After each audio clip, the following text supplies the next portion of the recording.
Une dame, maintenant, qui vient de célébrer son 100e anniversaire, a désespérément besoin de parler à son médecin traitant.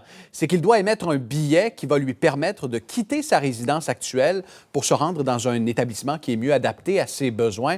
Or, Véronique, aujourd'hui, la famille est très inquiète de cette situation. Lina Rouda a célébré son 100e anniversaire en décembre dernier. Comme vous le voyez sur les photos, elle est très lucide, elle comprend tout ce qui se passe encore malgré son âge, sauf que son corps commence un peu à flancher. Elle fait beaucoup d'arthrite. Elle vit actuellement dans une résidence pour personnes semi-autonomes.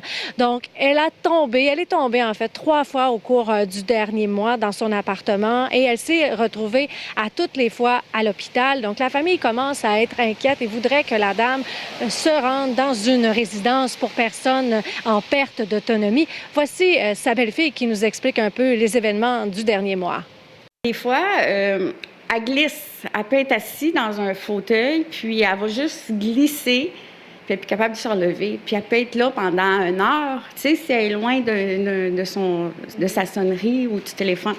Puis là, c'est arrivé à plusieurs reprises. Puis, ce qui arrive, c'est qu'il l'emmène à l'hôpital, vu sa condition médicale, puis tout ça, tu sais. Là, au centre hospitalier, la garde, là, on a demandé au travailleur social de nous donner un coup de main pour qu'on puisse trouver un endroit où ce qu'elle aurait des soins. Pour en rajouter, la famille a tenté donc d'appeler le médecin de famille de Mme Rouda, sauf que ce dernier, malgré les nombreux appels, que ce soit à la clinique ou encore à l'hôpital où il travaille, ce dernier ne retourne pas, ne donne pas signe de vie. Donc ça, la famille trouve ça vraiment très déplorable. Voici encore sa belle-fille. Le travailleur social, il n'y a pas de retour d'appel de médecin, tu sais.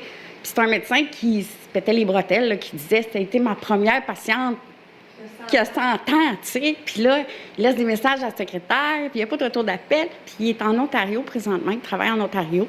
Puis c'est le seul qui est vraiment bien avec grand-mère, parce que, tu sais, faire changer d'idée à une grand-mère, de demander d'aller en résidence, là, c'est pas évident, là. Nous avons tenté de contacter les autorités de la santé, mais toujours pas de réponse à cette situation. Quant aux proches de Mme Rouda, ils espèrent que leur cri du cœur sera entendu.